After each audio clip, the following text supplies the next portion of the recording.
Recentemente eu fiz um vídeo dando a minha opinião sobre a lacrada da Kéfera no programa da Fátima Bernardes e explicando os motivos pelos quais eu acho que ela falou muita bobagem. Vocês receberam muito bem o vídeo, nos comentários quase todo mundo concordou, inclusive muitas mulheres deram os seus depoimentos contando como esse femismo disfarçado de feminismo não as representa. Porém, o único ponto que gerou um pouco mais de discordância foi justamente o tal lugar de fala. Na verdade, muita gente, mesmo concordando, disse que os termos que a Kéfera utilizou de fato existem e fazem sentido, porém ela não soube usar e acabou fazendo tudo soar como uma grande piada. E essa é uma informação importante para a discussão, então guarda ela aí com você. Enfim, o lance é que o youtuber Luba decidiu gravar um vídeo dando a opinião dele sobre o tema e acabou focando bastante nesse argumento do lugar de fala. Ele explica como esse é um argumento que ataca a pessoa e não o que ela está falando. Só para exemplificar, é como se um branco e um negro tivessem exatamente a mesma opinião sobre racismo, mas só o negro tivesse propriedade para ter aquela opinião por causa da sua experiência. Então, em um debate você pode desqualificar totalmente o que o branco está falando, mesmo que ele esteja certo e que seja a mesma opinião de algum negro, pelo simples fato de ele ser branco. A teoria por trás do lugar de fala se baseia especificamente nisso, na experiência. E aqui a experiência está diretamente ligada à sua vivência. Ela não pode ser obtida através de livros, ou de histórias, ou de experiências de outras pessoas. Não, tem que ser apenas experiências que você mesmo viveu. São elas que podem te dar o protagonismo dentro de um movimento. Elas que te dão o seu lugar de fala. Então não importa se você, homem, passou 10 anos estudando ginecologia e que já tem atendido mais de 1000 mulheres. Se você não tem uma vagina, então você nunca terá mais propriedade que uma mulher para falar sobre isso, mesmo que a mulher em questão tenha 11 anos e ainda nem tenha entrado na puberdade. É claro que eu acabei de criar um exemplo ridículo com uma discrepância muito grande de conhecimento só para mostrar como isso pode ser refutado com um exemplo prático. Eu entendo essa ideia de que você, branco, não tem como saber de todas as dificuldades que um negro passa.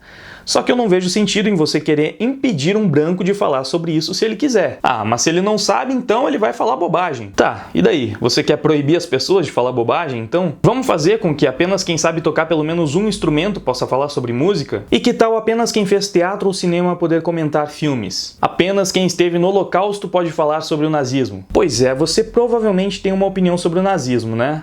Mas você já esteve em uma câmara de gás? Você já viveu em um campo de concentração?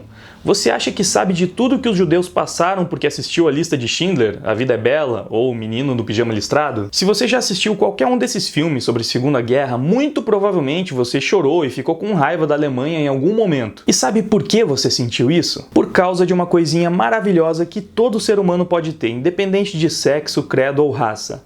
E essa coisinha se chama empatia. Você assistiu aquilo e achou desumano. Você não pensa nos judeus, como coisas que estavam sendo mortas na guerra. Não, você pensa neles como pessoas. Você sabe que ninguém deveria ser submetido àquilo. O mesmo se aplica aos negros, às mulheres, aos homossexuais. Então, assumir que nenhum homem é capaz de entender pelo que as mulheres passam é assumir que nenhum homem é capaz de ter empatia. Ah, mas é diferente se colocar no lugar da outra pessoa e viver aquilo diretamente. Sim, você pode continuar defendendo esse argumento, mas é um problema você tratar experiências de forma coletiva e separar elas por cores e gêneros. Imagina que um homem branco e hétero cresceu em uma casa onde o pai alcoólatra batia na sua mãe e ainda viu a irmã mais velha ser violentada por um homem durante a adolescência. Pois é, pesado e terrível. Essas mulheres foram vítimas brutais do machismo. E esse garoto assistiu isso de perto e nutriu dentro dele um sentimento muito intenso contra o machismo também. Aí no outro lado a gente tem uma garota que cresceu em uma cidade pequena, com uma população super civilizada, onde ela raramente levava cantadas na rua, ela nunca trabalhou e nem mesmo teve um namorado. Agora me diz, como é que você faz para quantificar quem tem mais experiência para falar sobre machismo e feminismo nesse caso? O garoto pode não ter sido a vítima direta do machismo, mas será que a experiência dele não foi bem mais intensa do que a dessa outra garota? Na verdade, as pessoas sempre terão experiências muito diferentes, e é justamente por isso que diferentes opiniões são tão importantes. Um negro que nasce e cresce na periferia, em um bairro onde todos os seus amigos, colegas e vizinhos também são negros, possui uma experiência com o racismo muito diferente de um negro que se mudou quando pequeno para um bairro onde ele era o único em um mar de brancos. E aí, qual dos dois vai ter uma opinião mais relevante? Qual merece mais lugar de fala? Talvez o que concordar com o discurso das militâncias? Você, mulher, se sente realmente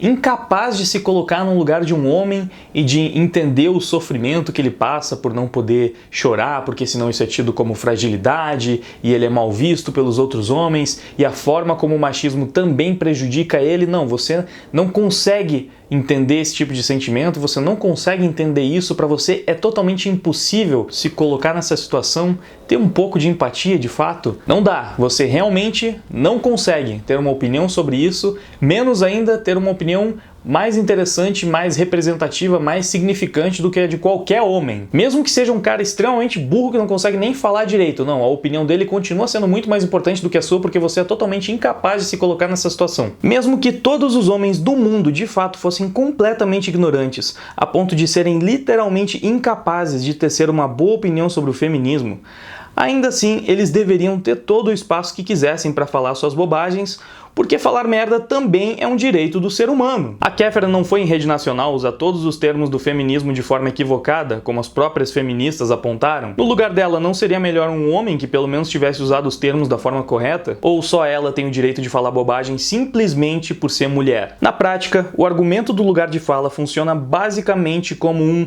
cala a boca porque você não sabe do que está falando. E ironicamente, muitas vezes esse argumento será utilizado por alguém que sabe menos ainda sobre o que está falando. Ter uma vagina não é nenhum tipo de certificação, não deveria ser utilizado para tentar validar ou invalidar um argumento. Seria muito legal se todo mundo percebesse que esse tipo de coisa só separa e divide ainda mais as pessoas. Só pode falar se for mulher, só pode falar se for negro. Gente, isso é preconceito na definição mais básica da palavra. Você assumir que um homem não tem como acrescentar nada ou que ele é incapaz de explicar algo para uma mulher sobre determinado assunto pelo simples fato de ele ser um homem é preconceito. Você não conhece ele, não conhece as opiniões dele, não sabe sobre nada que ele passou, mas ele é homem e é só por isso que você está o julgando. É literalmente um conceito. E aparentemente muitos homens poderiam ter explicado para Kéfera sobre o que realmente significa mansplaining, porque ela, no alto da sua arrogância, utilizou o termo de forma equivocada. Ela foi a prova cabal de que uma mulher, feminista ainda por cima,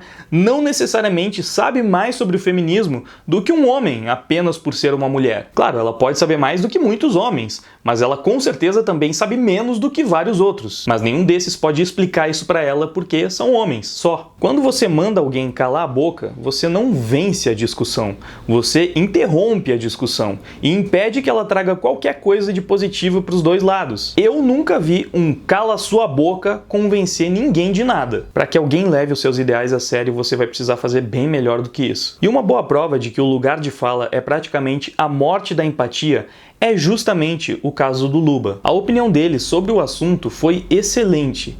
E aí o contra-argumento que ele mais recebeu foi: imagina se fosse um hétero falando por um homossexual, você não ia se importar? Mano, a pessoa que fala uma coisa dessas tem definitivamente zero empatia. Porque se ela tivesse parado para se colocar no lugar do Luba por um segundo, ela perceberia que é óbvio que ele não se importaria de ver um hétero falando sobre o movimento LGBT, mesmo que ele discordasse de tudo que o cara falou. Se você acha que um cara falou bobagem sobre o feminismo, aponta o que ele falou de errado e mostra por que você acha que está errado, ao invés de simplesmente dizer: ah, tinha que ser branco, hétero e opressor para falar merda assim. Até porque, ao invés de refutar o argumento dele, muito provavelmente você vai estar apenas fortalecendo a ideia que ele já tinha sobre o movimento. Você vai estar praticamente provando que ele estava certo, na verdade. E se a função prática do seu argumento é basicamente dar razão à pessoa que você está discordando, é porque deve ter algo muito errado com ele. Agora vamos ver o que foi que a Kéfera falou sobre o Luba. Só consigo pensar numa coisa: será que vocês adivinham? Vocês completam o restante. Um homossexual branco que não acredita em lugar de fala definitivamente está fazendo um desserviço a todos. Uma pena, mas acredito na evolução de todos. Boa sorte, Luba. Pois é, a Kéfera que fez o movimento que ela defende virar uma piada no país inteiro, falando em desserviço. Pior ainda, ela novamente mostrou como não utilizar o mansplaining, já que tudo que o Luba falou são coisas que ela demonstrou não saber na prática. E outro detalhe interessante é como o fato de ele ser branco parece valer mais do que o fato dele ser homossexual, simplesmente porque é conveniente nesse momento. Se ele tivesse do lado dela, então provavelmente seria importante ter mais uma minoria como um homossexual que sofre com o machismo todos os dias, corroborando com o seu discurso. Porém, como ele discorda discorda, então, obviamente, é porque ele é um homem branco privilegiado. Cara, isso é algo que me incomoda muito nesses movimentos. São sempre dois pesos e duas medidas, sempre puxando a sardinha pro lado deles. Depois a Kéfera disse: homossexuais brancos, se vocês tiram a visibilidade de causas importantes baseados na tudologia que vocês estudam tanto, dica, repense, é desserviço. O que acharia de um hétero te representando no movimento LGBT? Então, né, Kéfera? Eu sou totalmente contra qualquer tipo de discriminação contra a comunidade LGBT. E eu sou hétero. Você acha mesmo que o Luba teria qualquer problema se eu decidisse representá-lo? Bom, se você acha, ele mesmo já confirmou que você tá errada, porque o que ele defende faz sentido, não teria por que ele mudar de opinião. Continuando, ele era legal e eu adorava, mas agora não entendo o não reconhecimento de privilégios e a tentativa de inviabilizar causas e desacreditar do lugar de fala. Não reconhecimento dos seus privilégios é ótimo. Novamente entrando na conta de que ser branco praticamente anula a desvantagem social de ser homossexual quando convém. Cara, são uns argumentos tão simplórios e infantis. Se você não concorda com o movimento, é porque você é um ser humano limitado que não consegue reconhecer os seus privilégios. É só mais uma forma para não refutar os argumentos de forma lógica e racional e ao invés disso atacar quem está argumentando, tentar descreditá-lo. E a Kéfera continuou falando mais um monte de bobagens que foram novamente refutadas pelo Luba em um vídeo. Ela tenta explicar mais uma vez o tal lugar de fala como se só ela conseguisse entender. Que coisa, né? Uma mulher explicando para um homem o conceito de uma coisa que ele já entende perfeitamente. Aliás, eu vi muita gente explicando o lugar de fala como se o fato de eu discordar desse argumento fosse apenas porque eu não consigo entender o conceito dele. Gente, eu entendo a ideia. Talvez você ache que não porque eu discordo dela, mas eu realmente entendo. Eu só acho que a liberdade de se expressar e falar sobre o assunto que você quiser é muito mais importante do que um argumento com bases tão infantis quanto um cala-boca, você nunca passou por isso. Não me importa quantos filósofos e escritores tenham discutido sobre o tal lugar de fala, pra mim continua sendo um negócio autoritário, improdutivo e ilógico. Eu vejo muita gente falando bobagem nos meus vídeos de música e demonstrando não ter nenhuma propriedade sobre o assunto, mas só por isso eu vou tentar impedir que essas pessoas manifestem as suas opiniões. Eu sei que elas estão erradas quando é um assunto que eu domino mais do que elas, mas elas continuam tendo o direito de estarem erradas e de falarem as suas merdas por aí. Assim como eu acho que lugar de fala é um argumento bobo, e eu tô tentando demonstrar isso nesse vídeo, mas se você discorda e continua achando que ele faz sentido, eu não vou querer proibir você de usar esse argumento. Na minha cabeça nunca vai fazer sentido você querer acabar com o machismo dividindo homens e mulheres, ou acabar com o preconceito dividindo brancos e negros, acabar com a homofobia dividindo héteros e LGBTs. Eu sei que para vocês militantes isso vai soar como uma grande heresia, mas o extremismo desses movimentos sociais, em alguns casos, apenas perpetua o que eles tentam combater. Pode ser só uma opinião de merda vindo de um homem branco hétero e opressor, mas eu acredito que é com união que a gente combate o preconceito e não com segregação. Esse caso foi muito fácil. O juiz do YouTube decreta que o Luba está coberto de razão. E é isso, esse foi o vídeo de hoje. Antes de ir embora, eu gostaria de pedir para você conhecer minha banda. É uma banda de rock, estilo pop punk, hardcore, tipo Blink, CPM, Charlie Brown. Então, se você puder conferir o card aí com uma das minhas músicas ou os links ali embaixo na descrição do vídeo. O nome da banda é Purim Pix e eu ficaria muito feliz mesmo se você me desse essa chance. No mais, aquela coisa de sempre, né? Deixa o like, se inscreve, ativa o sininho, comenta aí embaixo, compartilha o vídeo com todos os seus amigos, que me ajuda demais. E muito obrigado pela sua audiência, por ter assistido o vídeo até aqui. Agora eu vou indo, valeu, até mais, fui!